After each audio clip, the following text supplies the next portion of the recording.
Welcome, ladies and gentlemen, to another episode of the Questionable Perspective Podcast. I'm your host, FGC Chris. We have my co-host, Mr. phdjeshua. How you doing tonight, sir? I'm doing well, sir, and we have a fine guest with us today.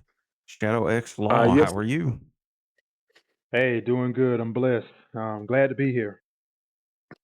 it's all good. Good to talk to you again, brother. It's been a minute. Hey, I know it's always a pleasure, man. My wife said thank you. Oh, no problem. Cause she been falling down and she's seeing some improvements. Well, that's awesome, man. Bless up. I mean, really glad y'all seeing the improvements. Anything that we can do to help, just reach out. Let us know. It's just hard for us to get away from some stuff that we like. Oh yeah, And I mean, it ain't going to be an easy road. the main thing was like getting away from the sodas and stuff. Oof, that's tough. Hey, I'm guilty. Listen, the best thing, and this we are not advertising this, but I only suggest this product, Gamer Subs. Trust me, that $40 for one of those little things, even like doing 3 scoops, that lasted me like half a year. It's drinking it every day, but don't drink it while sitting down. Drink it while you're working or something, and don't drink I know any it was sodas. I think it was what C. I think you were saying about you could use C4. Those energy drinks. I think you were drinking those right there. They said they were pretty good for you. Just don't drink But any with energy me, drinks. yeah, I kind of like wean myself off of it, but I do pre-workout.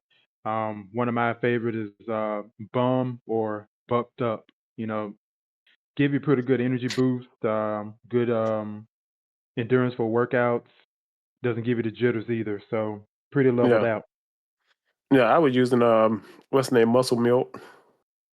Oh, okay. What's the name, the That's powder legit. kind. But I guess we could talk about we could talk about workout stuff. Hey, listen, there's no shame in being nerdy and buffed out. Just don't get too buffed where you can't wipe your behind. Funny thing, I was almost in danger of that. I was on that path, and I was like, nope. I like my flexibility. I like being able to wash my back and wipe my bum. I could never be a professional bodybuilder. The embarrassment. Wife, please hit the back end. Like it's a point. You can be one, but you can be one of the smaller ones. Cause my brother-in-law, he does it. He competes in it, but he's still pretty much flexible, and everything. But his newborn twin daughters are keeping him so busy. He hadn't had time to work out as much as he used to. What are you talking about, Chris? Those 2 kids are like free gym equipment that keep him busy. Oh yeah, they definitely do that. Like him and his wife. But it's always good. They love him to death. Good. All right. Well, folks, the main topic of the podcast this go around is fighting games as a product. There's been an article that's been going around by forgive me for not knowing this gentleman's name. It's like, I know he's done a leaderboard for Tekken 8 and like a frame data app for Tekken 8. But I swear I should be able to know this dude's name on top of my head. It's like Breezy or something. I'm so sorry for not having that right. But overall, some of the fighting games we've gotten have been great. Street Fighter 6, Tekken 8, when they first launched, solid products. Just everything's there. It's all a lot of single player content for people to play. Because one thing like Tekken has done, you can go dress up a character. That's all some people do, like they did in Soul Calibur 6. That's all they'll do. So basically just make anything. One of the craziest things was Soul Calibur 6 launch. Someone did Voldo in such a weird way. I was like, what is this? And then they got Voldo to flip over into his back stance and do the flail. It was Magikarp. I was like, you people had too much time in this mode. But that's creative. I love that. now, When you're talking about Soul Calibur, you took me back. Me and my homeboys played Soul Calibur 3 and 4 a lot, and we did all the crazy customizations. I think I even made Kaname Tosin from Bleach as one of my characters. Damn. I told myself when Soul Calibur 6 dropped, I was like, I'm going to quit hating Baldo. I was going to play him. And I played him. The majority of the game had like a tournament life.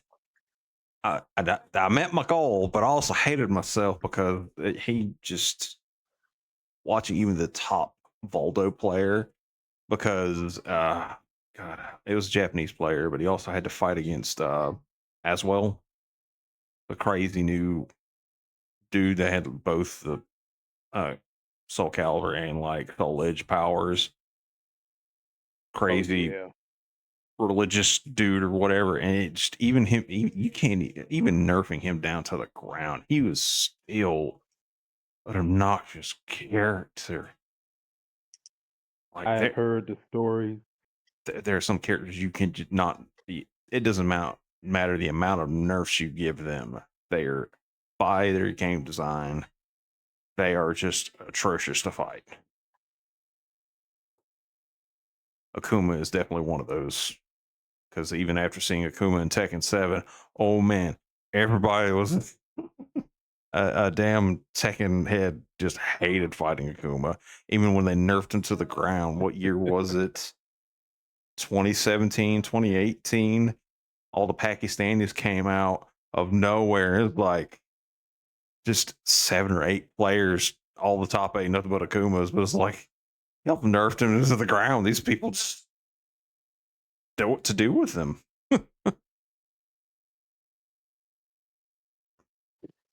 But really, I want to say as far as like products go right now, or well, not products, we'll say the top fighting games currently is and this is just from everything that's gone on since this is the new year. It's Tekken 8, Street Fighter 6, and 2XKO at the moment. Just realistically speaking of what's currently out, because MK1 died last year. That game pretty much just died. But I won't say Tekken 8 did not have its own controversies because of that last year in June. That update killed so much momentum for that game. Because prior to that, when it launched and all the adjustments during season 1 were great, they just throw a monkey wrench into everything with like over the thousands of moves they added, and just the amount of like bugs and glitches that patch caused. They're promising with season 3 they'll make the changes, and I believe was it earlier today Majin Obama put this out, or was it a couple of days ago? Majin Obama did put out yesterday. Yesterday. Yeah, I think it was on our button check. I think he talked about it. Yeah, let me bring this up real fast. Now, we all know that sometimes it takes a long time to fix a certain game as a product. But sometimes you only get a second chance. Like your customer base will only give so much goodwill. Let's see. I'll include this in the description, folks, just so you'll know, and also the article for like fighting games as a product. Let's see. This is what Obama said on his first one. Heading into Tekken 8 Season 3, there's an expectation of a single patch to make or break the game. Realistically, for a game like Tekken 8 and how Tekken gets adjusted, that's not how it works. Truth, going to take a lot of good adjustments, and they aren't going to be able to do it in one patch. I will first stop on the first comment. I'm going to have to disagree. This is the make or break for that game. It really is. Because it's only going to be the main like hardcore Tekken fans. If you're not having anything to bring casuals back, who are the bread and butter of all these games, because all of us are at least intermediate or higher players, right among the three of us. We've all played our fair share of tournaments. But I'm like, you really have a lot of people that are forgiven, but this is time for the new heads that are in charge of Tekken, since Harada's not there anymore. They're either going to make or break this game. There may not be a Tekken 9 after this. What do you guys think? I think it's probably. I think we as the more hardcore fan base are a little bit too assured that the game is just dead because you look at the stats on it, the game is still doing extremely well when it comes to player base. It's like it's only the hardcore Tekken player that really seem to have a problem with it. And Bandai Namco has pretty much said like we're financially they're happy with Tekken 8. So it's not really like a Tekken problem right now. It's more like the hardcore Tekken fans having a problem with the game. And I think they're going to do some adjustments to make it better for them. But I think they're not going to alienate the new fans that they brought in too, because let's admit it, man. We all getting old, man. We're getting older. I'm 43 now. I can't say what Shadow is. I think you're in your late 30s. Like we're aging out as I, players. yeah, We're actually, aging out like as. I'm not Go too ahead. far behind you. I'm gonna be 43 in April. Damn, what's right Like yeah, about old people? so we're aging out. So they got to start looking at okay, what do the new players want? They can't just keep looking at the old players and just making a game for them. Eventually, you got to start looking at the newer players that are coming in and say we got to start building this game for the newer generation. Yeah, I agree, and it's kind of like a callback to say Street Fighter 4 in 2009. That was a crossroads. You had to find a way to bridge the gap between the old and the new generation. And Street Fighter 4 did that perfectly. It had the core fundamentals and nostalgia for the old school players, but enough newness to bring in a new generation of players. But it's just a logical progression that, as you said, you're going to want to go to where the money is, and at this point, the money is going to be with the newer generation, and you're going to have to cater to the newer generation's sensitivity, so to speak. So it's as I mentioned earlier to phdjeshua. Um, you have games today seem to be extremely aggy. Just offense, offense, offense. It's at the point where defense gets penalized to a degree. In Street Fighter 6, you block a lot, you're going to get burned out, pushed into the corner, stunned. In Tekken, you try to play defensively. Just put it this way: if you try to play Tekken 8 as you did with the fundamentals of, say, Tekken 5 or Tekken 6, you're going to get smoked because of heat and everything else going on. So it's just about pure aggression, fast rounds, hard hits. So as time goes on, it's just going to be a natural progression that you're going to cater more to the new generation, much to the chagrin of the older players and the legacy players, and that's why a lot of people have dropped off. Um, there's one guy that I know, the Chill Scrub. He said he can't do it anymore. He's a Tekken head, and it's a lot of rumblings. For example, I don't know how much he plays it now, but Lil Majin, you don't hear much from him anymore. Haven't heard much from Poke Chop, and he's a prolific Tekken player. Oh, he's still And I playing. guess it's because he's still playing. Oh, Oh, okay, he's Yeah, awesome, every awesome. day. yeah. He was Oh, just in okay, the I didn't know that. he was just in the Tekken World Tour. Wasn't it the last finals? Yeah, he was Doing the actually. Tekken World Tour. Yeah, he's doing really well. Yeah, Oh, but okay, I didn't know that. even he said he doesn't really like the game. Yeah, but like you said, it's kind of like an older generation thing, and you can either adapt or just leave it where it's at. And with me, it's like with Street Fighter 6, I adapt to it. To me, it is what it is. But it's just certain things I wish that a lot of games, just had that balance, the fundamentals that made it what it is, while having enough newness to attract newer generations, new customers. And also another thing you want to try to bridge that gap is that with Tekken 8, Tekken is a legacy game. Each iteration of Tekken builds on the knowledge acquired from its predecessor. So if you were really good at Tekken 6, it's because you built the knowledge from Tekken 1 through Tekken 5. And to bring in another game into the mix, Virtual Fighter, that is pure legacy. Yeah, Virtual Fighter truly hasn't changed since its iteration. Outside of graphics and some core mechanics, it's one of those things where you sink or swim. It's something that you cannot play casually. And it's again you want to try to bring that casual market in as well. So it's a weird balancing act. Foremost, I will say this: when I was really my first Tekken game was Tekken Tag 2. So I picked an oddball game to like get involved with the Tekken series, but a buddy convinced me to. So I was like, okay, when to Tekken 7, still not really clicking. And the way it clicked was towards the very tail end of like, I think it was I was watching something. Harada said, yeah, it's just left and right. Why didn't anybody tell me? 1 is left, 2 is right, 3 is left, and 4 is right. Why didn't anybody say that? Then it just clicked. Then Tekken 8 came out, gave it a year and a half, got pretty decent with Dragunov now, but trying to like there even newer players, all the legacy stuff is still in Tekken 8.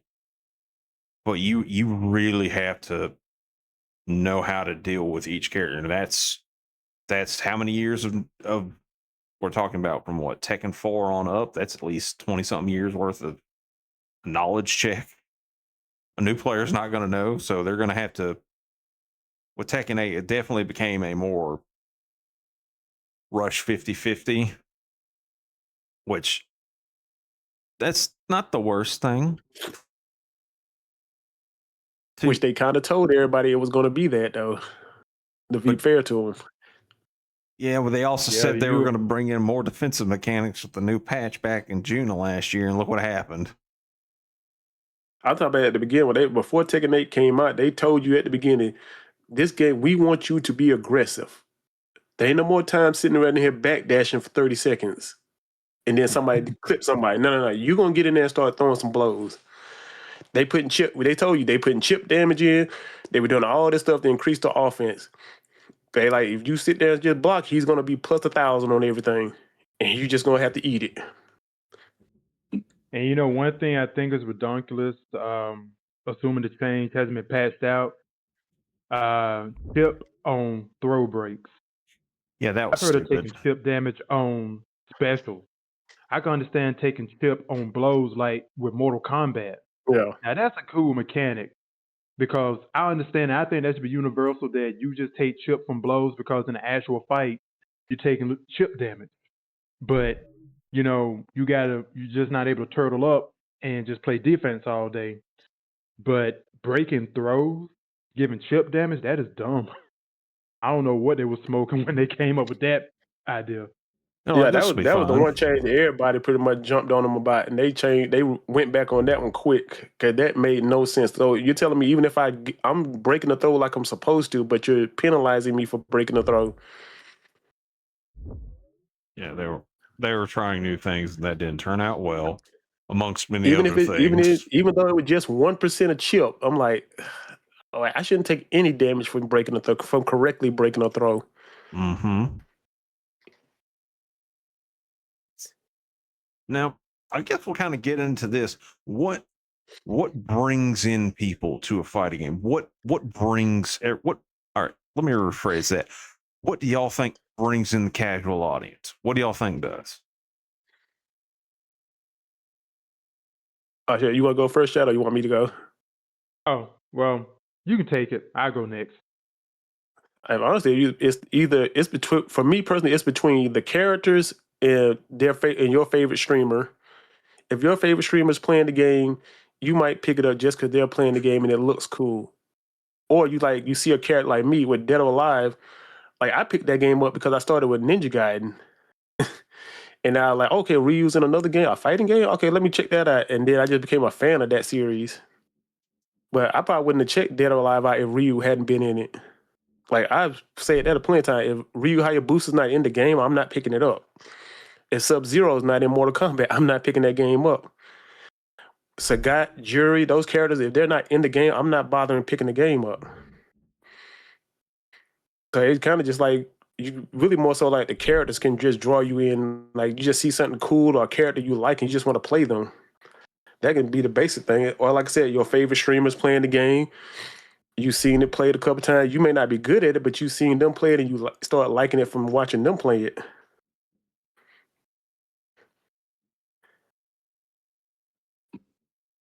And with me, and I would just say with me, it goes about one of the things is presentation and flash. Does it look cool? Does it have cool characters? And when you get into legacy games, for example, does it have my favorite characters? So with Tekken, I'm looking either for Jin Kazama or Lars. In Street Fighter, I'll be looking for Ryu, Akuma, or Urien. Um, Dead or Alive, for example, Bayman, Leon, Ryu Hayabusa. I like the presentation. If it looks fun, if it has some flash to it, has some fundamentals. Mainly, I'm looking at the presentation. I'm looking at the mechanics, cool characters. Doesn't matter whether it's Blaze Blue, Guilty Gear, or Tekken. So if the cool factor ain't there, I'm not there. And as you said before, going off the whole thing with the characters, legacy characters, with Mortal Kombat, if Sub Zero isn't in there for me, if Scorpion isn't in there, I'm not interested. If, like I said, if Akuma or Ryu isn't in the game, I'm not interested. So, gotta have those legacy characters. Now with 6, I'm still holding out for Urien, but even at this point, I got Akuma, so I'm happy with him, and I'm just making the grind with him, just playing around with him. And with Tekken, I like Lars, but another thing that's plaguing Tekken is characters people are clamoring for, but not getting. For example, people asking for Marduk, people are asking for Miguel, but where are they? They're nowhere to be found. I think in Tekken 7, Josie Rizal PO'd a lot of people because they say, hey, where's Bruce Irvin? A lot of people love Bruce Irvin.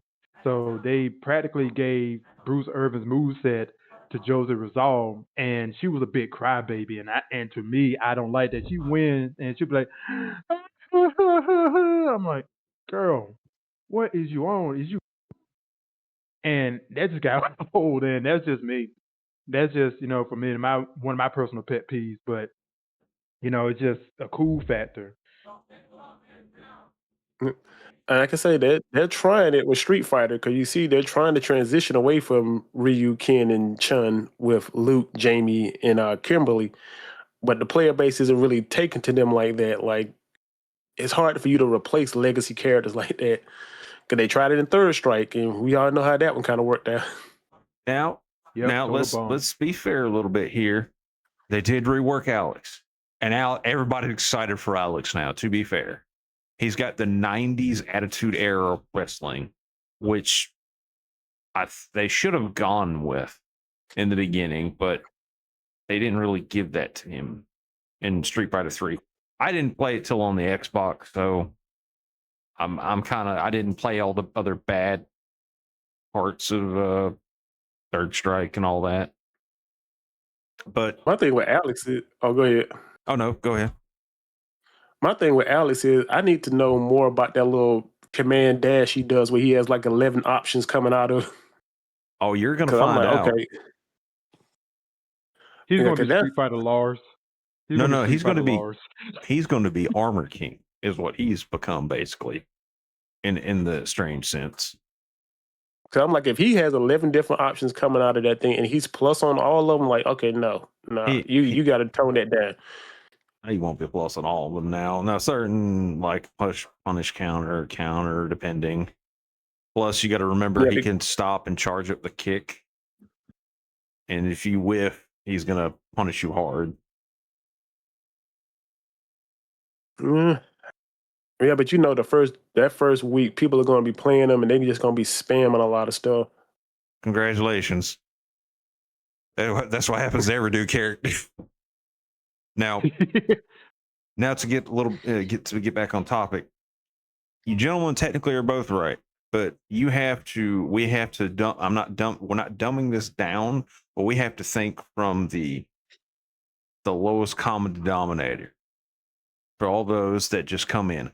All right, now here's another question, and then I will hit the home run point for this.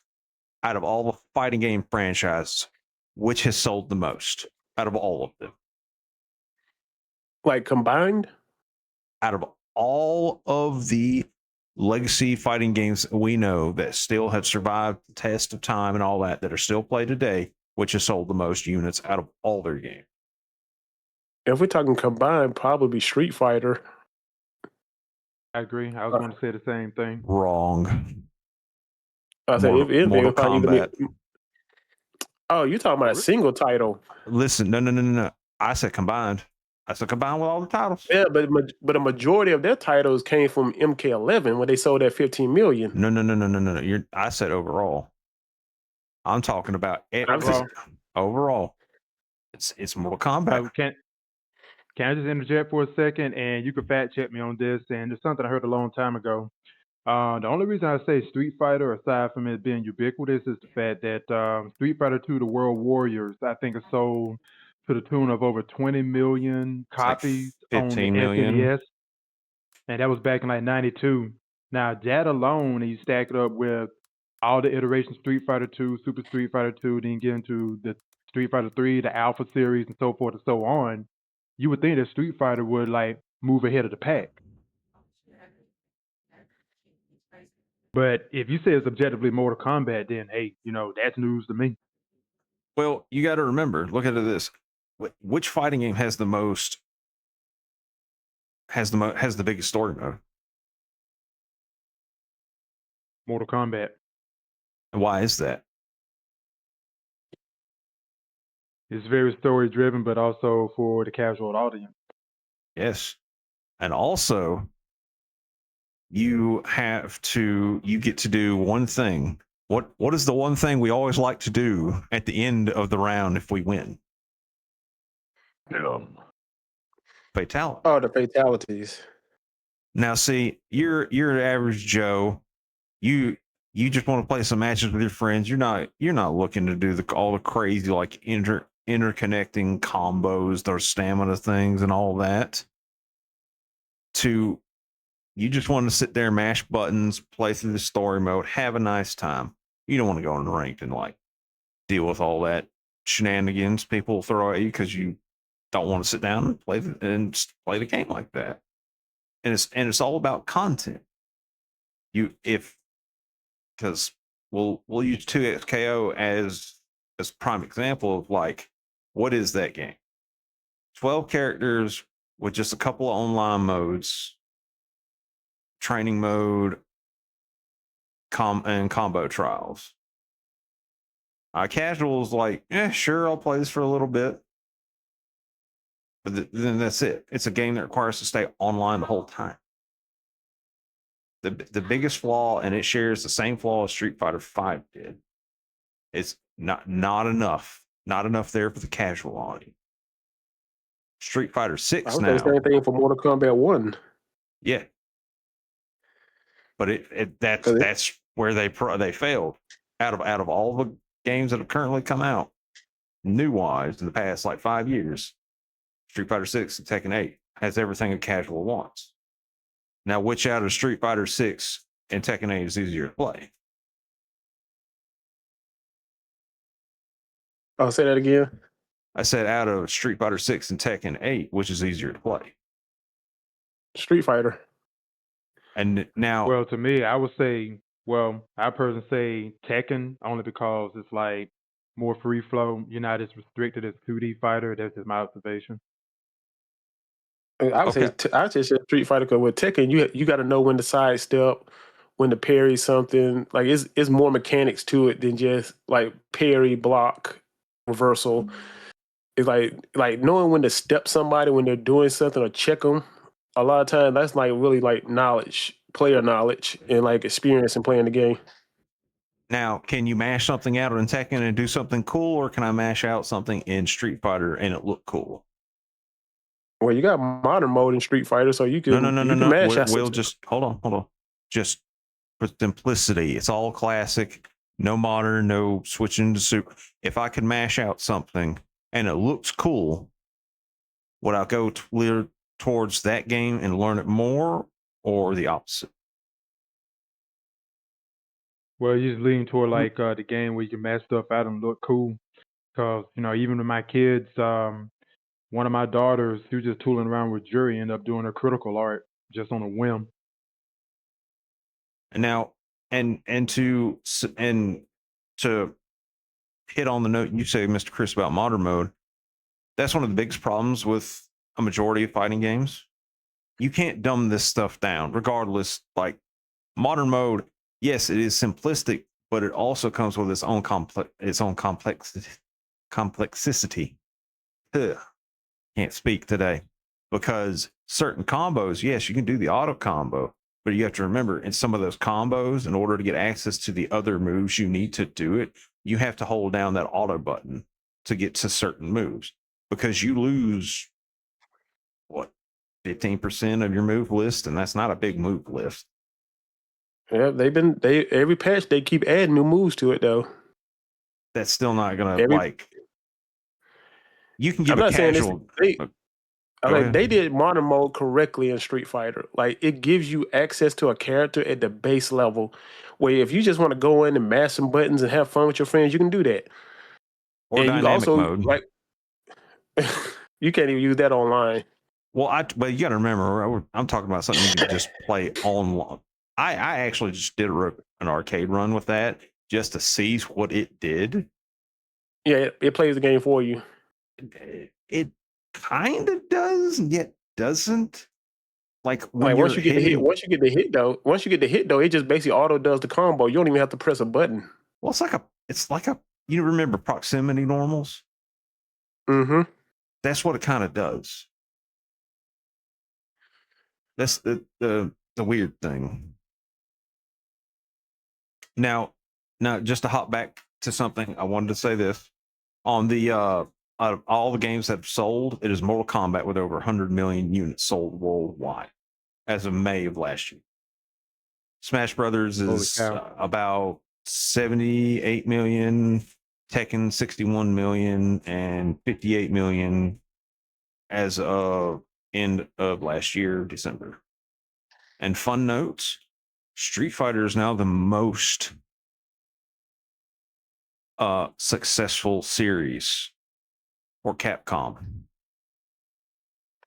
Street Fighter now outperforms Monster Hunter. But there's kind of a reason for that too, is because they pushed out the both versions of Monster Hunter Wilds when they should have waited a year to technically fix everything with Wilds at launch. But that was because they did that for the fiscal year, and I don't think that's a mistake they'll do again, but we'll see. Anyways, back to that. But the overall thing is we're just looking at the games right now. We're talking this generation. Like Street Fighter is going to overtake Mortal Kombat along with Tekken. Because yeah. Well, I don't know. Because Tekken still, they haven't really posted any numbers from Tekken in a while. Well, let's remember in Tekken you can click. I hate that you can click this anytime during any of the matches. You can switch to that smart style. The stupidest thing. I hate when they do that. You should be locked into one of those. But in those, you can mash out a combo. You'll get to see cool stuff. That's what a casual wants. Casual has to be, and I don't know if that's just due to the short dopamine or whatever. I mean, we can use back in the day. We've all played Marvel 2 at least once in the arcade back in the day, right? Mm-hmm. Yep. And there's a whole giant roster of characters, some of our favorite characters from whatever Marvel comic book, and then our favorite Capcom characters. Then when you start getting a little older, you're like, okay, I really want to learn this game. You're finding out how janky only a selective number of characters are in the game. Just like Storm, Sentinel, Magneto, damn it, Cable. Yep. Those are Iceman. Iceman technically is up there. I think the thing with Iceman, he doesn't take chip damage. Yep. And then Cyclops is up there too. This is about those I remember the most. Everybody else is kind of a joke to a degree. But then we get to like Marvel 3. Everybody was viable to a degree. Then we get Ultimate Marvel 3, which only sold Virgil, 50. Doom, Morgan. Well, to be fair, Morgan takes a lot of execution. The only person that came up with that was Chris G. And then everybody followed suit after. And we'll take it. Did any of you, I know, Mr. Chris, I know you said you've played another great example of a fighting game product that shouldn't have been successful as it was, but it did. Killer Instinct. Did you, I know you did, Mr. Chris, did you ShadowXLaw play its first iteration? The very first iteration, yeah, I played it back on the SNES, and I played Killer No, Instinct not that one. Let Gold. me rephrase it. Not the very first iteration. We'll say 2013. 2013. Okay, gotcha. To be honest, no, I did not play that. I just got around to playing it. I played it super casually, but I never really dove much into it. Now, it came out at a very special time where it had only 8 characters at the time. But oh my God, that game was janky, but it was fun to play. Not a ton of stuff, but it was like one of the few best running games on the Xbox One X, I think. Whatever. Yeah. There's too many stupid console titles and need to fix that. Anyways. But it turned out to be one of the best products down the line. That was only supposed to be like an Xbox Live arcade game and its staff. But it got the support because it just kept making money. And I'm being dead serious. Like, if they just iteration they put out, and it's the weird product it is today, but you can unlock everybody in free mode and everything. It takes a while, but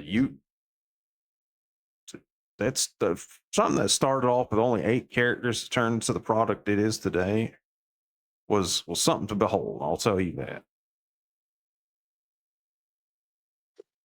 But that was, it's still going today. You can still go on Killer Instinct and find matches. Yeah, I think pretty much the biggest tournament it has is Combo Breaker. It's the big prestigious Killer Instinct tournament I can think about now. I think they usually have it. Well, no, they had it. Was it? Yeah, the year before last they had it at CEO. But it's kind of like it's just like a side tournament thing now. Yeah, but it still be plenty of people signing up for it. It's still a great game. It's one of the easiest games to learn, but because you can the jungle system in there, you can juggle somebody forever if they allowed it, but you have to learn how to break, how to which endings you want, how to do your manual, not just do auto doubles.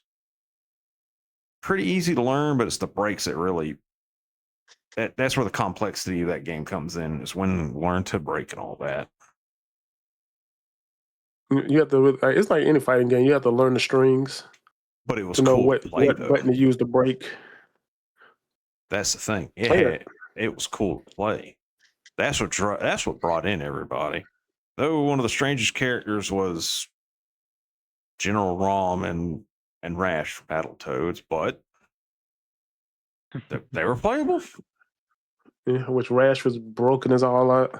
Oh God, don't even get me started, man. Every time a new character came out, they were busted because they had some stupid bug with them. The damn mummy guy was one of the most annoying ones. But then Sadira, she was one of the newest characters. She could just knock you in the air, and you couldn't break it. And it was just simple, small, short combos, like 8 hits. She just every air set you, and it was just so obnoxious. But overall, what I'm getting at is most games currently, they have to have a lot of single player stuff for people to do. Like Mortal Kombat, a great story mode that should incorporate the game mechanics, teach you them along the way. The only one that technically does it okay-ish is Street Fighter 6, and it's open world action RPG. But one thing is, I I don't know how many of y'all go to the battle hubs. I see so many people doing the avatar battles. Yeah, So many. I see it plenty of time. And the Because amount of really, if you really look at it, the avatar battles are fun than them just playing the regular characters. Because I Yeah. can just make an amalgamation of characters. just hope it doesn't look like a goddamn awful whatever amalgamation some people make of their characters looks like. Make it look normal. Jesus. Oh no, I'm talking about like the moveset. Like I can have a character. I want Sagat's Tiger Knee. I want Jury's uppercut. I want DJ's slash. I can just combine these moves and stuff into one character to make a super character. And some of the combo videos I've seen are insane. Yeah, it's practically just Street Fighter 6 version of Mugen. Pretty much. And people love it. And that's kind of one of the big reasons we're not getting a ton of character costumes. Everybody's buying this battle pass. That's what keeps games like Fortnite and Apex to a degree and some others. That's what keeps them alive. And it keeps a steady revenue going. Now, step out of that just for a little bit for Street Fighter V, where you could buy all the like costumes or whatever. An Evo champ could, or a Capcom Pro Tour champ could design their own costume, and all of that. You could buy bundles and everything to support it. I see why, to a degree, Capcom stepped away from that, because when was it earlier this month? The suits. When we always joke about the suits, we saw, because everybody hated the monetization for the Capcom's Final Top 8 and Street Fighter League being pay-per-view. Now, Street Fighter League was always pay-per-view since its inception, to my degree, mainly in Japan, which that's fine. Now, I wish they would make some stuff like, hey, these costumes go to certain percentage of the Capcom Pro Tour stuff, or like, instead of doing $1 million, do only like $500,000, put some of that money towards something else. But then the players will start complaining. They could shut the hell up. $500,000 is still a lot of money. If you go from $1 million down to 500,000, the pro players are going to complain. They complain. Excuse me. They complain about when Uma won. Why did you think when Uma won that money and he wasn't a pro player? Why do you think you saw all them changes to how Capcom Pro Tour worked? Oh my god!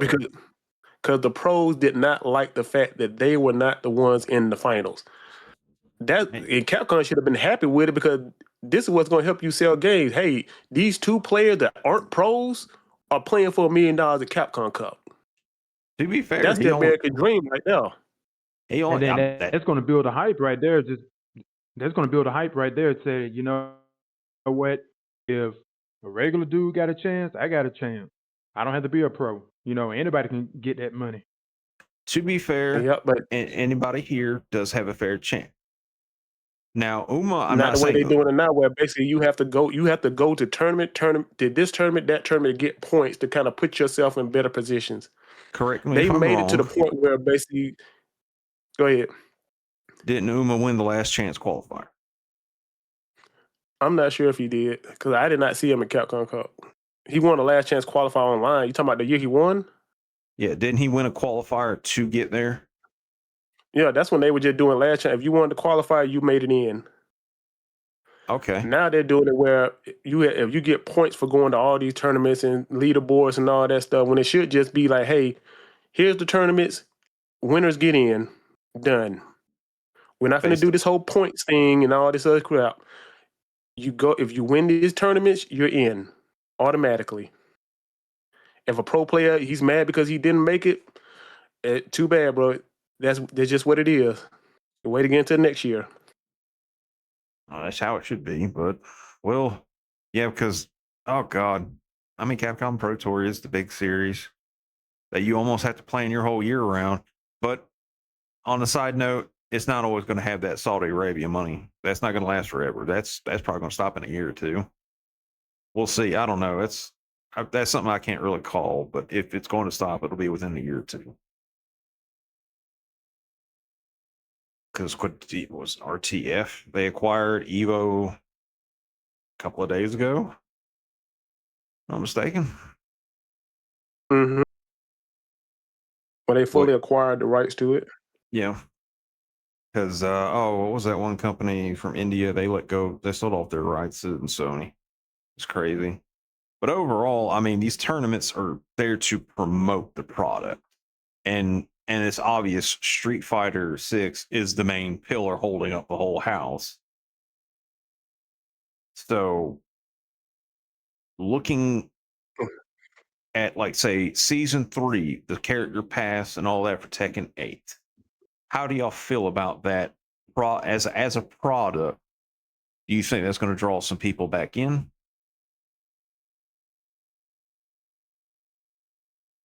I think Cody Mitsu and Bob probably is going to bring some people back in. I'm not sure about Roger. Don't worry, the 5 That's Roger the one fans thing I'm out kind of there. like drawing a blank on. And it's Because kind I of was what like I said everybody. earlier. Oh, go ahead, man. I'm not saying because I was like everybody else when I saw Australia. I'm thinking Marduk. Well, the shorts made it into the But game, just not the character.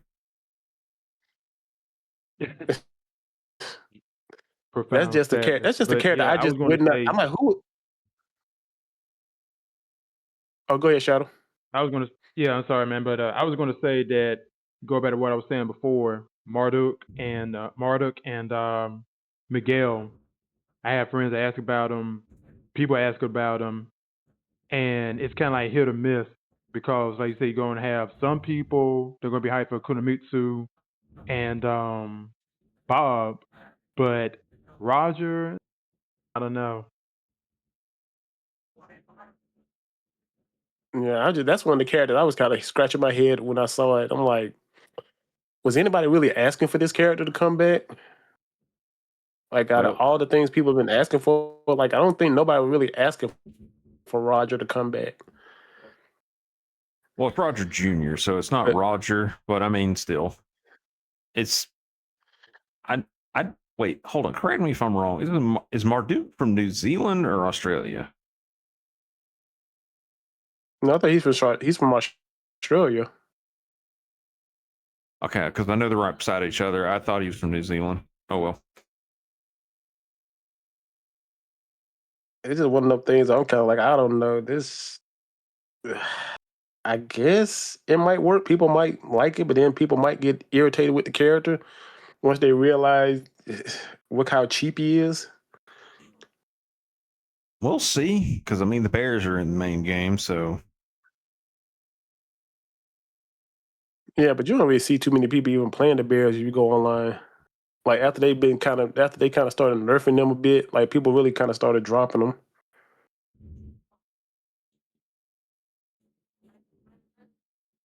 still got a few people in the locals that play Bear. That's at the locals.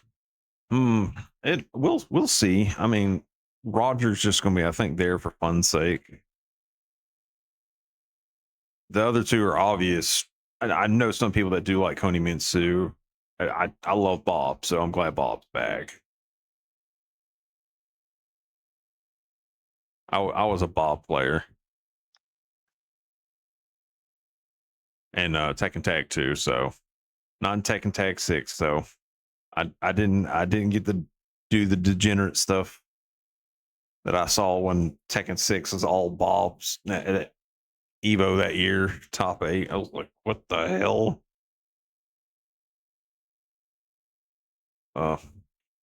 But to get back on more of a concrete of what we were speaking on, 2XKO is probably as a product is not what you want, because at Frosty Faustings was its big showcase basically. But where do y'all think the problems in lie with 2XKO first and foremost? What makes that product a problem? Well, to me, 2SKO, I was going to say kind of draw the same problem as like Dungeon Fighter Online, Dungeon Fighter Duel. a good concept, but it's kind of like, you're mixing two different genres almost. So 2XKO, you're trying to draw in the League of Legends crowd, and you had the mechanics with 2XKO, and you try to transplant it into the FGC, which is Let me traditional, insert one thing build up for and you stuff there. like. Let me insert one thing. You remember the show Arcane that was shown on Netflix? Yeah. That's the other side of League of Legends. That's how other people were introduced to League of Legends. So I want you to understand there's two sets of League of Legend fan bases there. Go ahead, I continue. gotcha. But yeah. Thanks. Thanks for the knowledge. Never really knew that. But yeah, I think it's just you're trying to draw in a lot of basically, for lack of a better word, too many cooks in the kitchen, and the mechanics, and it's been in development for years, but then they just couldn't quite pull it off. If they just made it in the vein of something like Guilty Gear or Blaze Blue, or even what's the word? What's the game I'm looking for? Under Night Ember, Eunice, they would have been okay. But it's like they're trying to do too much all at once. It has a lot going on. Even with me looking into it, I was kind of on the fence about it because it's confusing. I said, okay, what's the concept? An active tag fighter, which is like the smallest niche within our environment, basically. Actually, how many active tag fighters are there? There's Marvel vs. Capcom Infinite, and then there's 2XKO. Is there any others? But the current generation, no, In the not past unless you 10 count years? past 10 years. If you count like Blaze Blue, not Central Fiction, but Blaze Blue Cross Tag, unless you count that. Was it active tag or was it like Marvel vs. Capcom tag? Um, Like to be cross. honest, I can't recall. You talking about Chris, you BB got any tag? input? Yeah, BB Yeah, tag. BB Tag. Yeah. No, it was active tag. Like you could be in the middle of a combo and then tag out to your partner. Okay, so that makes 3. Any other? Was Skullgirls like that? Or is that more Marvel Well, I can tag? say I never played Skullgirl, so I did I for a can say bit. Skullgirls. For the little bit I played, Skullgirls are more like Marvel. Okay. So 3 that we can think of between us off the top of our heads. That's interesting. But that's the low end you're trying to draw people into. That's also a harder game to play too. Because you have to actively know what's going on, and it can get very confusing very easily if you're not paying attention. God. And Mr. Chris, where do you think 2XKO goes wrong as a product? there's no story mode. There's no adventure mode. There's 12 characters. There's really nothing to do in that game besides just fight each other. Like if you really just look at it, and then the monetization practices, the fact that it takes like what $100+ to get a costume pack. Like dude, Actually, if you nobody's wanted gonna to pay buy that good all for of them, costume. be about $300 something for Like all the no, added with the nobody's gonna added new pay that ones. kind of money. Oh no, some people have, No. but it's not the Well, numbers that some they people will, wanted. but like I'm not finna do that, especially like for a lead character. Like no. Like to me, it's not really a full product in there. Even though it's free to play, it's not a product though. It's like half a game. You were correct. Now, before I get into my little sentiments, if this was not a free to play game and it came as is, and it wasn't always online, but it was just the bare minimum what they have, and it was $20, would you buy it? No, Shadow, because there's just nothing to do on the game besides just fight each other. you're right. Sorry, had my mic muted. Let me see. Yeah, I wouldn't buy it. I share the same sentiment. I wouldn't buy it. For me, because within a game, the juice got to be worth the squeeze. Okay, we'll lower the bar a bit. $10. Yay or nay?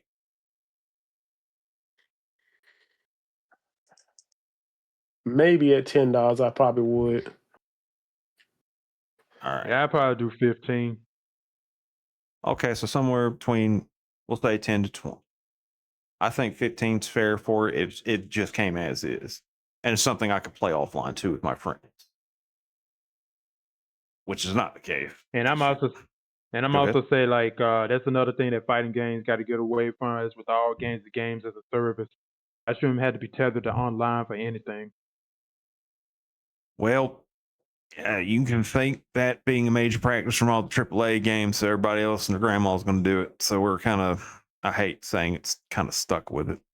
I hate it. I really want to go back to just unlocking characters because I didn't know like Akuma was unlockable back in Street Fighter 4 until I fought him one day online. I was like, who the hell is this guy? And air fireballs chucked me and everything. I'm like, I don't even know what to do. I had to go look up how to go create it or unlock him. I missed the days where you had to go discover stuff like that. But anyways, here's where I see 2XKO is a problem. And we're going to go with the most on the nose thing is the damn name of that game. Why the hell would you keep calling this thing 2XKO when, yes, that's something that happens in the game? That's cute as a project name. Project League or Project L. League Fighter. Come on. Those are better names. Would y'all agree or disagree? I honestly agree. think Project L was the best name for it. Shadow? Yeah, let's see, Project Lead, Project Arcane, you could call it that, but 2XKO is like really vague. I'm like, huh? You know, it's just, to me, it doesn't make sense like what you're selling because you call it 2XKO, but you put in lead characters or whatnot. So why not call it League Fighters, Project League, or something along that line, or just a totally different title that's original, but also capture the essence of the game. That's the one thing they should have done. That's one of the biggest problems. Because even the league people didn't know they were doing. Even the biggest league content creators did not know. So I'm like, did y'all not advertise this to your own players? So when I pointed out earlier, Arcane to you, Mr. Shadow, is because most of the characters that we have currently in the roster for 2XKO, they're all Arcane based, and that's where you have the other more like hardcore league fans. I was like, well, where are my characters to play? And another big problem for this game, as easy as it teaches people to do stuff, it is also annoying and complicated. As simple as the controls are, they become complicated. Yasuo, whatever, the samurai. Yasuo. Is one of the more, because I sat through a lot of his combo trials. You have the left trigger, you got to do one of them as it's a down stance, and I'm just like, this is not working for me. And I mean, that's without pulse combos on. I'm like, you're supposed to do the stance switch 3 different times in a combo. I'm like, I'm tripping over myself. But that's just me. Other characters, I can do like Aria with her little weird air mix-ups. Echo, I kind of to a degree got some of his weird cross-ups down, but that's going to take time to learn. Because, I mean, he will put you into 50-50. You have to guess left or right, and good luck. And that's with his rewind install on. That's annoying in itself. But one of the bigger problems 2XKO has, while being simple is great, but being simple also makes it complicated because you have parries, you have an active braking system, you have Juggernaut, freestyle, sidekick, double assists. You have 4 styles there people either have to learn or figure out. With just 10 to 12 characters, you're going to get most of like samey teams. That also gets annoying after a while because all you were seeing in a lot of the earliest tournaments, it was like Echo, Niosuke, Yashua. I don't know why I almost said the other name. And that's where it also fails. But you had 10 years to develop this game. Why on God's green earth did you waste so much time making these systems? I don't know if it was back in 2015. Shadow, I don't know if you remember this or not, but Chris, I think you do. Rising Thunder. Remember that? I vaguely remember that. That Yeah, I was. remember it. Go ahead, Chris. I just saying I remember the game. That was basically their prototype. This was sort of like the first of its type of fighting game where special moves had a cooldown. Grand Blue has cooldowns on the moves if you use special inputs. But if you do the traditional inputs, you don't have the cooldown. Now, and my guess is Riot saw this, okay, this is cool. Let's get this. The Cannon Brothers, Seth Killian started that company. What was it called? I cannot remember what it was called that made Rising Thunder the company they did. But they gave it to the community, basically. And there's a community server still going to this day, I believe. But they had like 10 years to make this game. So if you have 10 years to work on something, you would assume you would have. Now, someone correct me if I'm wrong on this. How long was Tekken 8 in development? Was it like, what, 5 years? I think it's around that time. That sounds about right because I think Tekken 7, I think that was out for about a good like 5, almost 6 or so years before they brought in Tekken 8. So I think Tekken 8 came out roughly around a year or so after Street Fighter 6. Street Fighter 5. No, Street Fighter 6. Street Fighter 6 came out in 2023. So Tekken 8 would have been Oh, 2024. Or okay, you know what? January. My bad. You know what? My bad. I was thinking Tekken 7. That was my fault. I mean, you have 10 years to make something. And so a lot is riding on this, correct? Frosty Faustings is the big show out for the game. But there's also a problem with marketing. Marketing's everywhere. I couldn't escape it because it was a fighting game. How about you guys?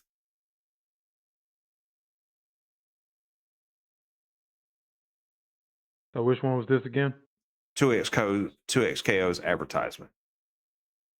Oh yeah, I'm gonna be honest. I really haven't paid attention to it, and whatever rumblings I saw, it was out of like YouTube or social media, and even then, I didn't know what was going on, so it really didn't grab my attention. Because everybody knows that when it comes to a product, either it's going to grab your attention or it's not. There's a certain window that it's going to grab your attention, and it was missed, and that opportunity is gone. Correct. What about you, Mr. Chris? Remember seeing any advertisements for this? Not really till like the game came out, pretty much. Okay. So there may have been something with their advertisement, give or take on how you interacted on social media. Most fighting game people, I think, knew of it that have played it, at least from the betas and all that. So they knew it was coming. So, and I went and looked this up. I think Tekken 8 was in development for about at least 5 years because it was showed officially at EVO 2022 or teased. So give or take prior 2 years development or so maybe 5, 6. I'm like, you have 10 years to work on a game. You could have at least 20 characters. And then all the influencers were all FGC people, which I mean that's not a terrible thing, but I'm like, why have you not got any of the league content creators, any of the major league players? Even though I don't play League of Legends, I know who Faker is. because it was not hard to get away from that news of a $500 Aria skin. And I sat down and I watched the finals, I think that year or whatever. MOBAs are just not my thing, to be fair. But I'll watch and give it a watch. But I can't fathom not bringing in the professional players or content creators that make stuff around it. There and we know how big League is. League's like one of the top 5 played franchises. So I think initially where 2XKO problem came from was just being, and this is nothing against the Cannon brothers, and all they did was bring in FGC people. That's it. That was one of the biggest problems, I think, along there as well. But also short-sighted of a product. And as soon as, again, Frosted Fasting showed out and the numbers didn't hit that they tried to promise, I guess, the big wigs up at Riot, something got lost along the way in development. It's the only thing I can think of, gentlemen. What about y'all?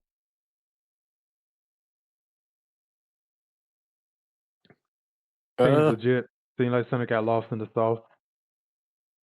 Yeah, because if you had, what was it, like 10 years to develop a game, and you're only coming with a handful of characters and basically just a bunch of skins, it's like you're focusing on the wrong thing.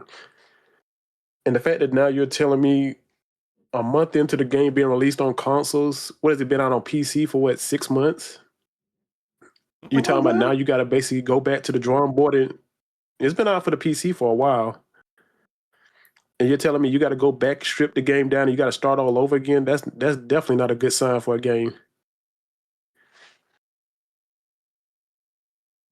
Hey, it kind of remind me of this as well, like as far as development time and flopping, all things considered. You guys remember the Sony shooter, Concord? It was supposed to be their answer to, I want to say it's basically a hero shooter. I don't know what the answer to, but it's supposed to be a hero shooter in the same vein as stuff like the First Ascended and Fortnite and all that.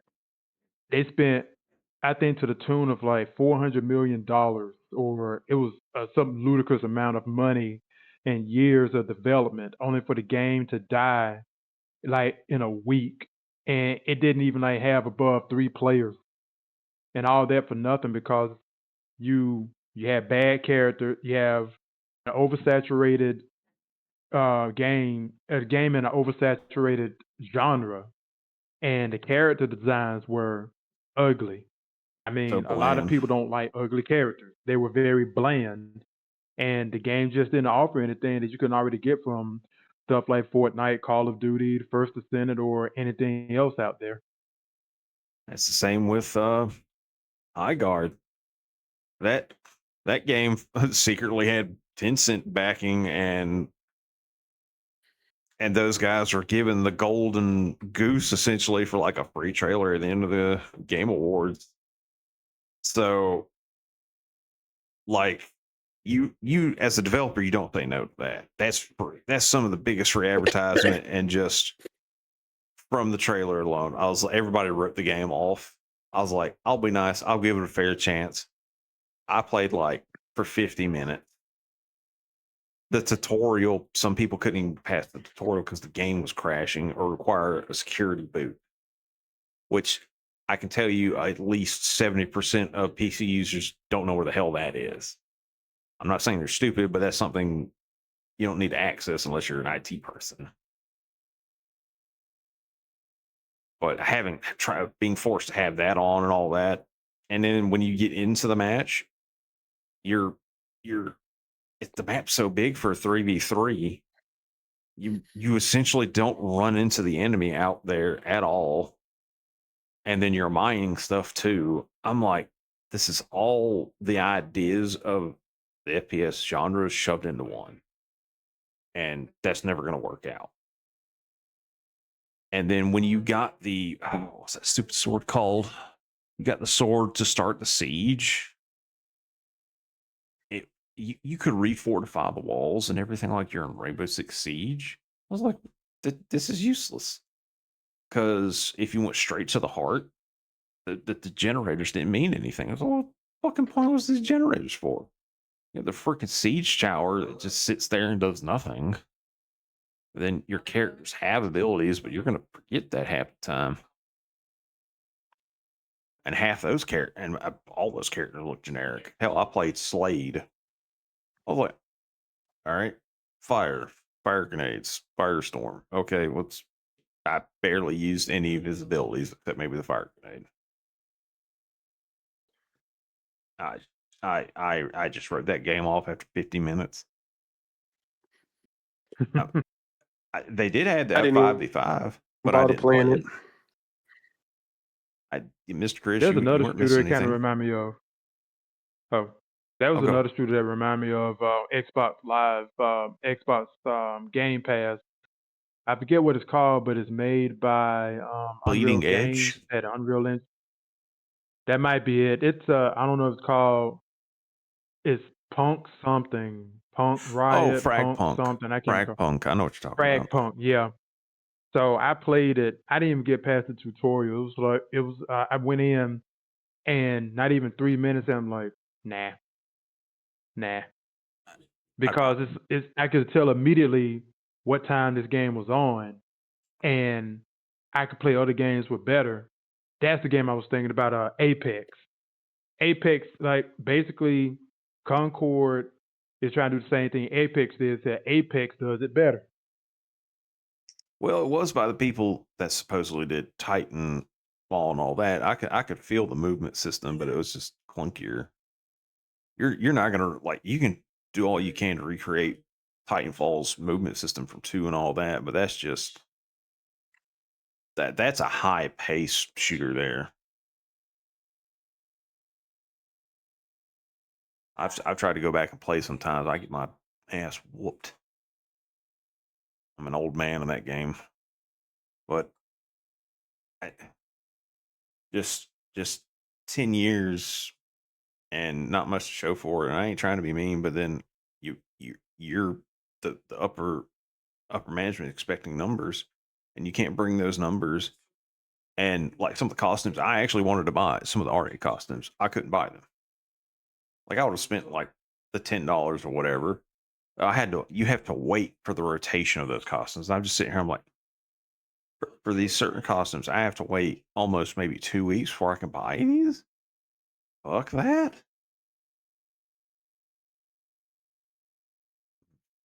But overall, on the consensus of everything, we can agree that for a fighting game to succeed, a good template like what Street Fighter has, but the single player needs to incorporate the mechanics a lot better to teach them to the newer player.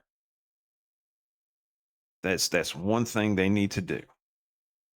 The only thing I will say that I do not want them to do, like Street Fighter 6 does the lobbies, the battle hub well. I have the option to go there. But if I want to say Guilty Gear or 2KO or some other anime fighters, I'm forced into this stupid arcade lobby system. I do not want to be in that. I just want to go straight to training mode and just click on for the matchmaking. I don't want to have to go to like this random lobby full of crazy people.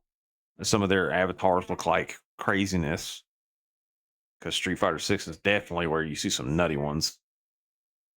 But I just don't want to have to go into the lobby, because the lobby is going to sit there and eat up more processing power for the game when I can just go sit in training mode and queue up.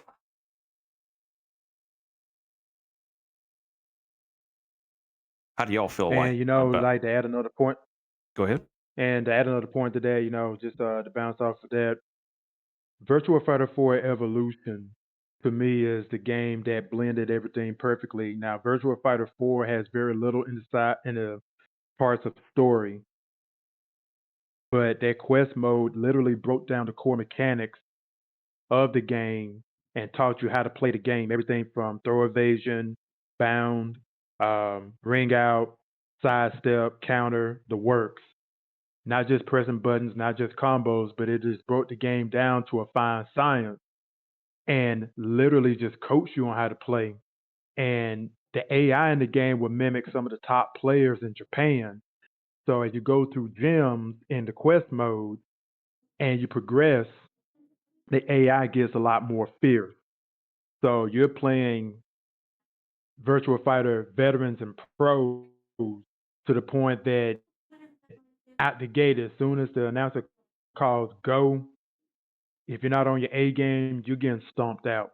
But I think Virtual Fighter 4 did it perfectly, and that's something that many games do are missing today. Fighting games, especially, either they give you bare bones tutorial or they hold your hand. Virtual Fighter 4 didn't hold your hand to spoon feed you. I mean, Virtual Fighter 4 Evolution. What it did was that it tells you the finer stuff. It says, okay, I'm going to let you drive, but I'm going to show you where to go. I'm not going to do it for you. I'm not going to hold your hand. And you had to learn trial and error. You're going to get your butt whooped, but that's part of the process. And that kind of figures into another thing is like that cheap dopamine rush. People are afraid of taking L's and getting their butts whooped. But me being a millennial, going up back in the arcade days, that's the only way you could learn. Pretty much. Because what's one of the most popular outside of FPSs? What is one of the most popular single player games? Come on, it's very well known. Y'all should know it. People couldn't shut up about it for like 10 years.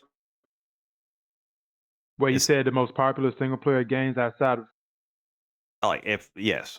What are the most just outside of what we play? What is the most popular? Come on, you know it. Y'all know it. If I had to hazard a guess, it'd be action. It's the Souls-like series. As brutally as hard as those games are, people still go back play those because those games are hard. They do not hold your hand whatsoever. There's a challenge, you either overcome it or you just don't play it anymore. I think that's somewhere fighting games kind of miss out on from every other game genre. There's that difficulty to overcome. And I'm not sure where fighting games can really figure that out. The only thing I can think of is single player content that really brings forth a teaching moment in the games. Like, say, you're playing as Ryu, whatever, going this, like, you select the path or whatever, puts you up against different fighters. But then a random curveball is like Bison shows up and the computer is like cranked up to 11. It's a battle you're supposed to lose. And you get your absolute you get your butt handed to you. But you get options to like, okay, he did something you didn't know about. And then there's these other extra little options down there. It's like, say, Gokin shows up. It's like, Ryu, let me teach you this such and such. And it's one of the newer mechanics for the game. Say it's like a red parry from Third Strike, which that's like what, a 2-frame thing, if I'm not mistaken, for Third Strike. Yeah, it's like really, really tight. You know, it's you had the actual parry and the red parries, the parry at the last minute, where right before you get hit. And say, so during this, it's like, okay, this is something you need, and that's like the weakness to that version of Bison you need to fight. It's like, okay, and the game teaches you how to do it, and it's like, all right, you need to do this 10 times in a row now. That's it. That's all you need to do to get past that. It's not going to be like a crazy red parry or something, but it's something you need. Hey, you know what? We'll not say 10 times, at least 5 times in a row. Because you got to keep the increments small for some people. So I think 5 times is fair. Okay, sorry guys, I was playing at TNS. This man is over here playing in a tournament and not in the pot. Man. Okay, no, we were talking about just Go ahead. I know because they started it a little earlier than I was thinking they were starting it. Oof. Well, we were just discussing like just some other games that were like that are better as a product, but are really hard, like the Souls-like series. That series is brutally hard, but you dictate how tough it is. You learn through trial and error, and fighting games need to somehow incorporate that in single player. Like I use an example as like, oh, say Ryu runs into a version of Bison. He runs into Bison for the first time, and they don't. The new player doesn't know all the mechanics of the game. They're just kind of going through it out. It's the computer's cranked up to like 12, but it's a battle that you're supposed to lose. And then after that, there'll be like a couple of dialogue options. Say Gokin shows up. It's like, hey, Ryu, come back for training and all that, and it shows them how to do. We'll say it's a newer version of Red Parry. And then after the game shows it to you, you need to do it 5 times in a row before it lets you go on. But that's the thing, though. More modern players now they want that dopamine fix of I just win all the time. I never lose, and if I lose, it's not my fault. I lost. It's the game. It's the mechanics. It's this. It's that. Like, no, you just need to get better at the game. Well, I don't want to get better at the game. They need to make it easier for me to play the game, and that's kind of where we're at now. Time out. I just said the Souls-like was one of the most popular. Souls-like has been talking about it themselves about putting in a easier mode. They never said that. That's what people demand. People. That's what some people are demanding. Is because they have said they are looking at it. Where? Yeah, they demanded it, but then also the developer shut it down quick and said, "Hey, the Souls series is about overcoming your challenges, and if you can't overcome your challenges, that's a you problem." Yeah. I'm sure someone made a mod for them to. But go ahead. Yeah, because I like the fact when I first Elden Ring was my first time playing a Souls game, and if you play Elden Ring, you know about that night at the beginning when you first come out and he just misses you. The Night Sentinel. Oh like, man! Now here's something somebody told me that there's a part of Elden Ring. It's like a hole or a cave you go into, and it literally is like a tutorial area.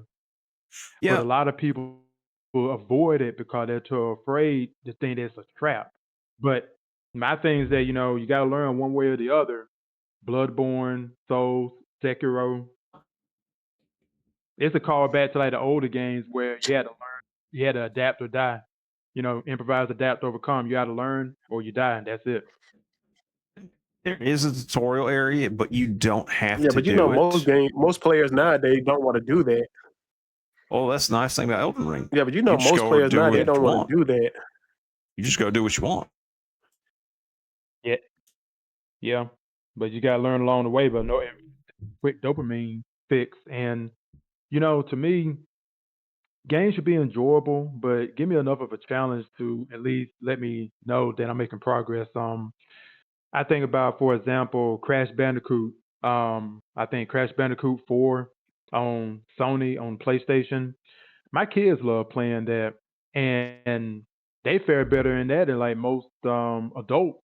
And a lot of people say, "I want to easy mode, this, and this," but Crash Bandicoot that kept it real. It's still like the same Crash Bandicoot we played back from like the original PlayStation days. A game that's worth my time. Yeah, but to me, like when it go back, I said, but if it go back to like the whole night situation, like with him, it's like when I went off, I snuck past him a lot, but then once I finally got leveled up and actually went back, and actually it took me probably like 2 times, and then I finally beat him. Like that was like the best feeling. See, there you go. That's the kind of feeling you want in a game. But you earned it. It wasn't handed to you. And when you it wasn't handed to you. Like I like games that don't hold your hands. And now the nice thing is when it comes to us, when we learn, we want to be able to do this combo. But see, Maximilian is like,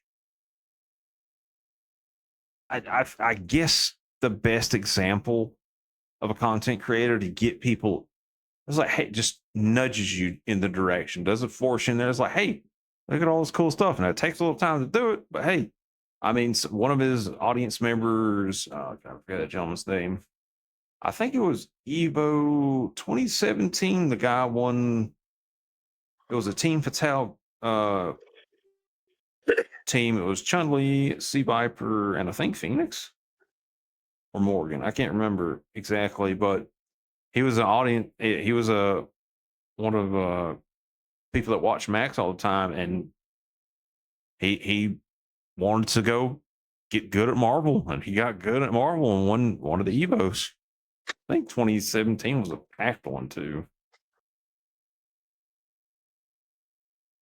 But see, that's the thing though. People don't want to dedicate themselves to actually getting better at something.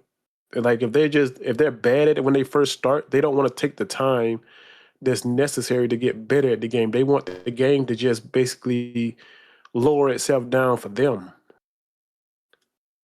And Tekken's kind of going through that now, where it's kind of like it's made the game accessible to newer players, but it's made it so accessible that now you're just basically getting 50-50 and just constant offensive pressure on you. And that's what the main thing. Street Fighter is kind of the same way. Like some of the stuff in Street Fighter where you're just constantly getting pressed with drive rush, basically being a skip neutral tool. Whoever and just can people drive just rush, constantly low, just medium. drive rushing at you. It's like, whoa, man, slow down. Anybody can like drive rush, low, medium, kick. Yeah, yeah, because even Big Bait said the same thing. Like, man, he's like, when you're in a fighting game, it's like a conversation. And when we first start off the run, like, okay, what is he going to do? Oh, he jumped at me. Oh, he want to go straight to dessert. But he don't even want to take no time to get to know me. He just want to go straight to the glory of it. But there are answers in the game to all of this.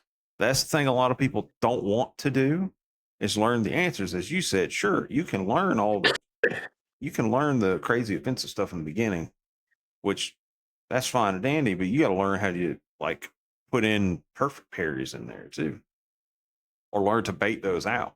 That takes time. Some people, as you said, don't have the time to do that. But then again, that take more like learning a player, because a lot of players use perfect parry. Like for some reason, a lot of players use it to try to counter people, like counter a jump in instead of just DPing. And then once you catch on to you're just parrying every time I jump at you. Okay, well I'm gonna empty jump you and see what you're gonna do. Oh, you parried again. Okay, now you die. I mean, that comes with the cost of such a mechanic. Counter hit. And I'm at a point now that I just start looking out for a drive impact. I know you're like a drive rush, drive impact monkey. I said, okay, I'm waiting for it. I exclusively lab that because my timing is off. I see it coming, but I'm always slow on the draw. I'm at a point now. I say, okay, we're going to clash, and then I'm going to like drag you to the corner, and I'm just going to beat you for it. Always remember to use a normal, you can cancel that into, because that's what some people will look out for. Oh, you did Sagat's crouching medium kick, and oh, okay, I see you doing that drive impact, because there ain't no canceling that. Like no, but it's like really like a lot of fighting games. It's just really like learning your opponent and what they're doing, and just catching on to what. Now some people just can't overwhelm you with a flow chart. Like anybody can get overwhelmed with a flow chart, and you know those kind of players. Like when they do it, they overwhelm you with a flow chart, and then they either rematch you again because they think they can do it again. And once you basically show them that I kind of figured out what you're doing, then they leave the match. They don't want to run the third set. That's right. Like people like if my flow chart don't work the first time, I don't want to play you the second time. Yep. And I'm just like, how are you going to learn a fighting game doing that? Well, you got to remember, Chris, that's how some people play. They're just going to be jump hog wild. They just want to do cool shit. They're just going to throw shit out. No, I'm talking about you. No, I'm talking about you just flow charting. And yeah, you might overwhelm me because you're just rushing me down and you kind of just pressuring me a lot. But then we play another game where you try to do the same thing. It's like, oh, okay, I don't figure out what you want to do, and now you can't do it. And then now it's time to play the third set, And he's like, well, no, I don't want to play no more. That's how some people are. If I can't beat you with what is the easy bake oven stuff I've learned, all right, I'm going home, taking the ball with me. Just how some But people like are. that, but that's the key to getting better. But that's the key to getting better as a player, though. Chris, you got to Is to remember. take this. Like, people act like when you get the master rank, all of a sudden, Chris, you got to understand. There are some people that only care so much. They're the bread and butter of any product is the casual. The casual is going to look, as we've all said, that they'll look for the cheap ways, and they'll feel like they've done something, but then you will have the people that prefer to overcome the adversity of the people that, okay, I learned a flow chart. Okay, that's fine. You learned the flow chart. Let me actually practice for a couple of days. We'll come back. And you say you decide to do a best of 5. All right, they win 2. It's 2-0 right now. And then you do a straight 5-0 comeback because you took the time to sit there and patiently learn how to play the game and everything. Some people don't care. They work a 9 to 5, mash some buttons, do some stuff, go to bed. But yeah, and they got a mode for that. It's called casual. No, it's just player matches, bro. But I mean, it's casual match. That's the mode when you go in and you just want to BS around. Yep. Don't come over into rank mode with that mess. You can't stop them, Chris. They put in the money to play the game just as you and I have. That's the thing. But those are the main people that are complaining. Those are the main people complaining, though. About what gameplay? People say, I didn't pay $60 just to block. Do you want to sit there and block all day? I know I don't, so I got to figure out something. They're going to do something. But Chris, I understand where you're coming from, but you also have to look from the other side of the fence. At the end of the day, it's casuals. I'm looking for the other side of the fence. You're like right. A lot of casuals will stay. They'll do exactly that. They'll stay over there in casual mode. It's like the ones that feel like I want to get that nice little shiny Diamond 5 PNG or that Master Rank PNG next to my name. And then I never want to play again. And I'll cheat my way to that rank if I have to. That's on them. And I'm not going to lie. Like, I play casually. I got Marisa to master. I'm working on Akuma. I'm at a point now, rank doesn't even matter. I just love to fight. I just love to scrap. If I win, I win. I lose, I lose.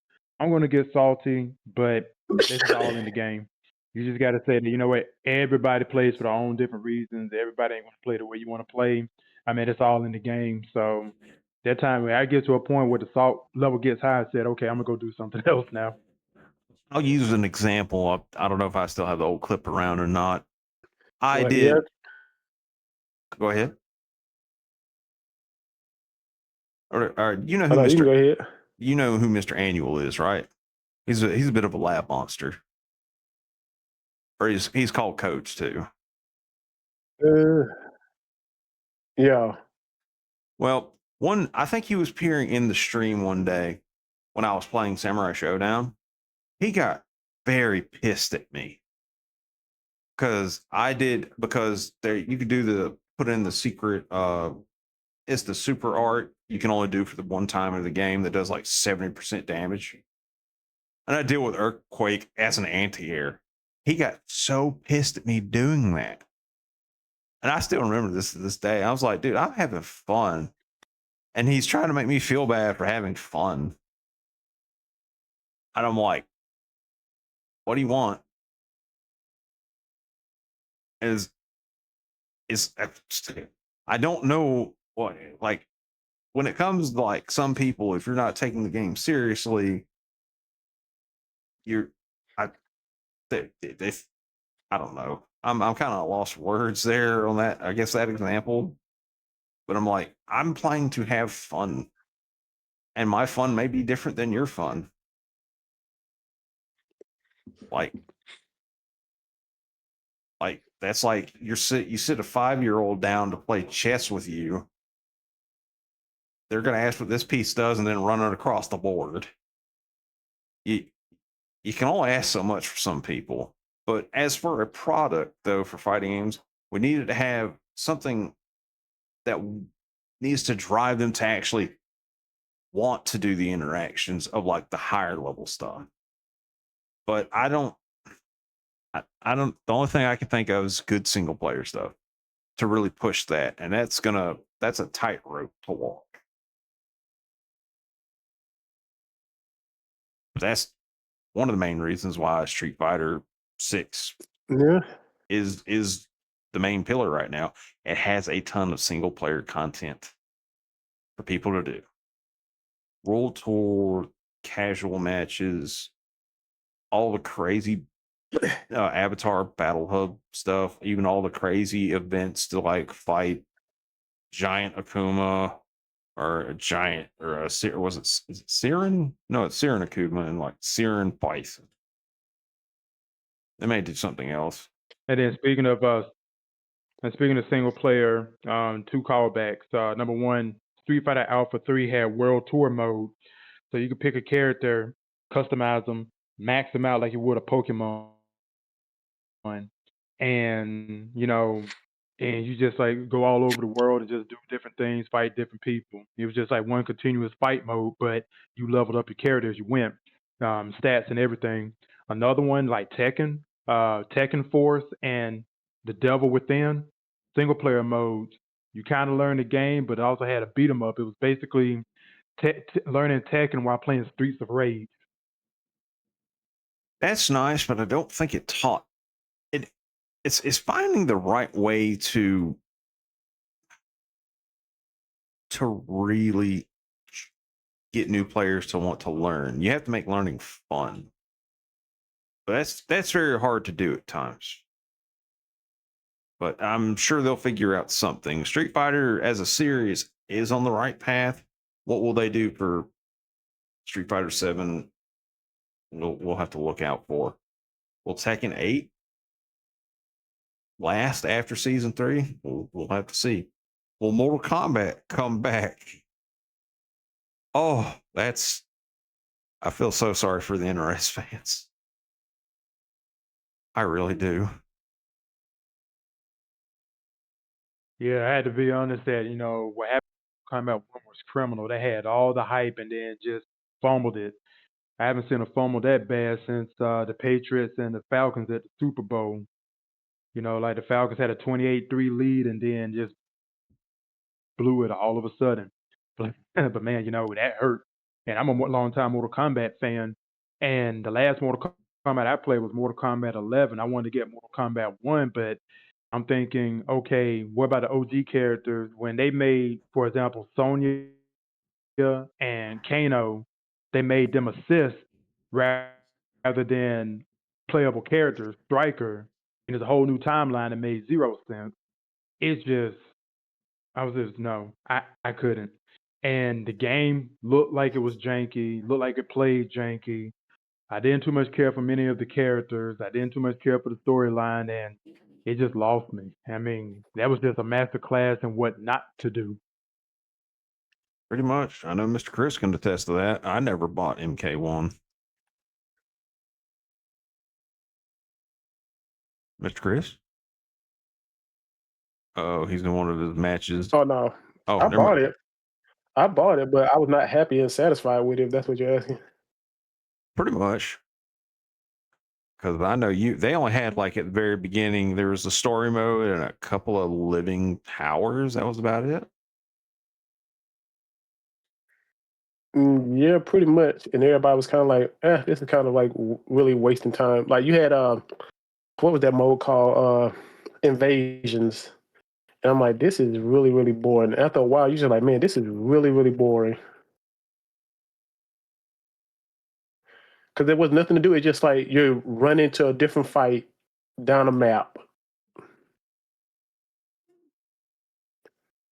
Pretty much. But it was like, oh, and you get ambush. You get ambushed with a fight on your way to a fight. Was that from another player or PC? No, just a random mode where it just basically randomly do certain things. All right. Now, from both of you, what would make objectively for a good fighting game product? What does it need to have to be a complete package after everything we've discussed? Need to have good single player, good tutorial, and great characters, and solid gameplay mechanics. Blend offense and defense. Don't overemphasize or penalize one over the other. Fair. About you, Mr. Chris? It needs a story mode. It needs something to do outside of just fighting. That's the main thing. They have to give you something to do besides, unless they're gonna lower the price on it. If they lower the price down to like $40-$50, I think you could basically say, okay, what they're giving you is enough. But if the only thing you can do is play a story mode one time, because me personally, I play a story mode one time. I don't really play it over and over and over again. And they need to do a better job of basically helping newer players come in and understanding what the game is, like what each rank is, and like, if you're gonna go online and play, that you're gonna run more into hardcore players. And I kind of feel like they need a separate rank for like people who just want to get online and just grind rank a little bit, and then players who just want to BS around on rank. Well, that's what the casual matches are for, but you're gonna have people that are gonna BS in ranked.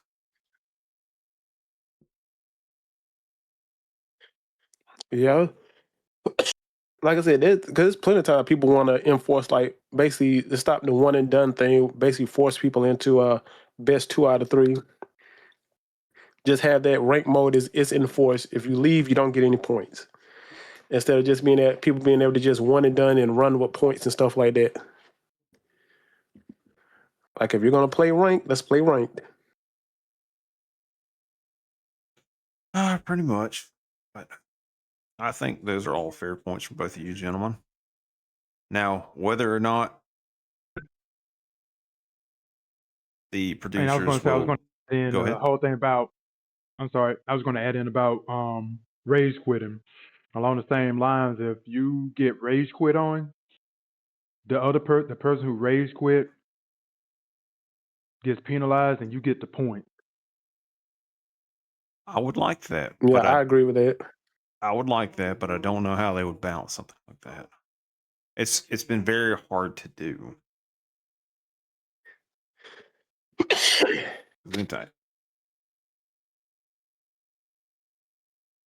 But Yeah, I'm getting over this cold. It's kicking my butt at times. it's 10-0 matchup no one's prepared for. But I think that's going to be it for this episode. Gentlemen, do y'all have any final thoughts? No, not really. Mr. Shadow? Yeah, I'm in the same. I concur. Pretty much everything that's been said has been said. It's just that just had to see where the winds take us as far as like fighting games go. We are in the golden era, or well, the second golden era of fighting games. So we'll see where we go with it. But other than that, folks, we'll catch you all in the next episode of The Questionable Perspective.